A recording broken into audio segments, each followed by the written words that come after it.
Accent d'Europe, Laurent Berthoud.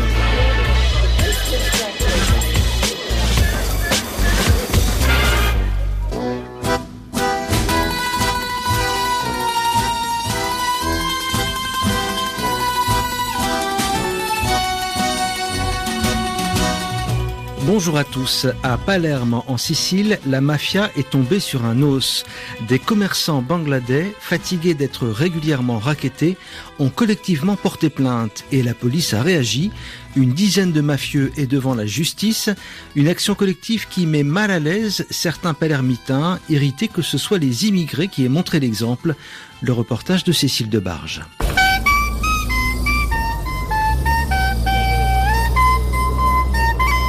Le long de la partie haute de la rue Makeda, les touristes flânent au milieu des musiciens ambulants, des glaciers et des vendeurs de souvenirs. Une Palerme douce et indolente, loin de la réalité de la partie basse de la rue. Le cœur bouillonnant du centre historique, là où le pizzo, l'impôt imposé par la mafia, fait partie du quotidien.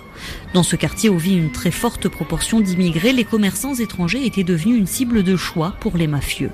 Bijouterie, agences de voyage ou de transfert d'argent, petites épiceries, personne n'était épargné, raconte MD Alamine, un Bangladais de 29 ans.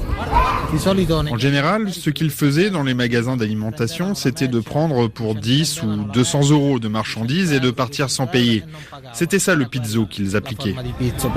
MD Alamine vit à Palerme depuis 1992. Il y est aujourd'hui le représentant de la communauté bangladaise et a donc été aux premières loges du coup de filet réalisé par la police italienne contre 10 mafieux du quartier après une plainte déposée par 13 commerçants bangladais de la rue Makeda.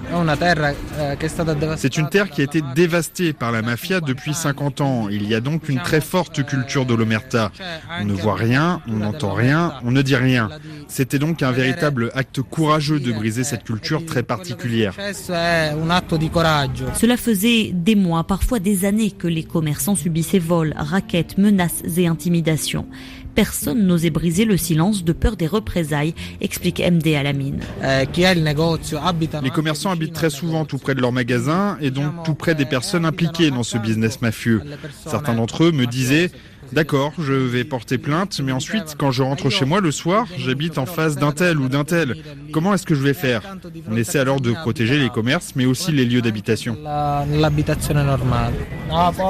Au mois d'avril, déjà, MD Alamine avait lancé une pétition pour demander plus de surveillance policière. Elle avait été signée par une centaine de commerçants, tamouls, bangladais, africains et de très nombreux Italiens.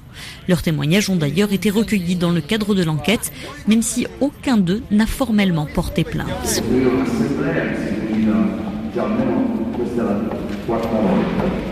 Depuis l'annonce du coup de filet, les remerciements et les félicitations se sont multipliés.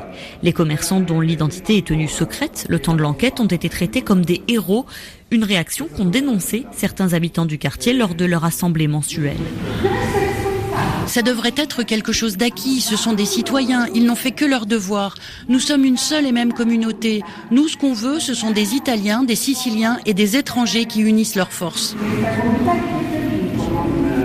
Après le soutien massif, nombreux sont ceux comme cette habitante à souligner que ce qui est anormal, c'est le silence de certains palermitains contre la mafia et non pas le courage de ceux qui osent la dénoncer, quelle que soit leur nationalité. Adam Daracha est un médecin palestinien. Il préside le Conseil des cultures de Palerme, chargé de représenter les immigrés. Ce que je voudrais répéter encore une fois, c'est que le thème de la sécurité et de la légalité nous concerne tous, immigrés, italiens, tous ensemble. Palerme est une ville dont la majorité des habitants est honnête. Et cette majorité honnête doit faire front ensemble. C'est en tout cas ce qu'espère MD Alamine. La dernière chose qu'on veut, c'est qu'on nous laisse seuls. Là, nous sommes arrivés à un moment critique. L'enquête commence, il y aura un procès, il faut donc absolument que les forces de l'ordre, mais aussi les habitants, les citoyens, protègent ces personnes. Dans une ville extrêmement cloisonnée géographiquement entre palermitains et immigrés, ce fait divers aura eu le mérite de montrer que la lutte contre la mafia et pour la légalité est uniquement une question de courage, une question de civilité aussi, insiste Leoluca Orlando, le maire de Palerme.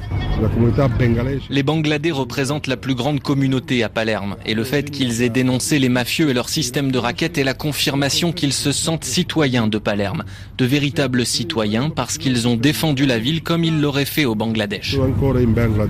C'est selon lui la confirmation que la seule solution viable est d'accueillir les migrants, qu'ils arrivent légalement ou illégalement. Il faut expliquer aux gens que le meilleur moyen d'assurer notre sécurité, c'est d'accueillir les gens.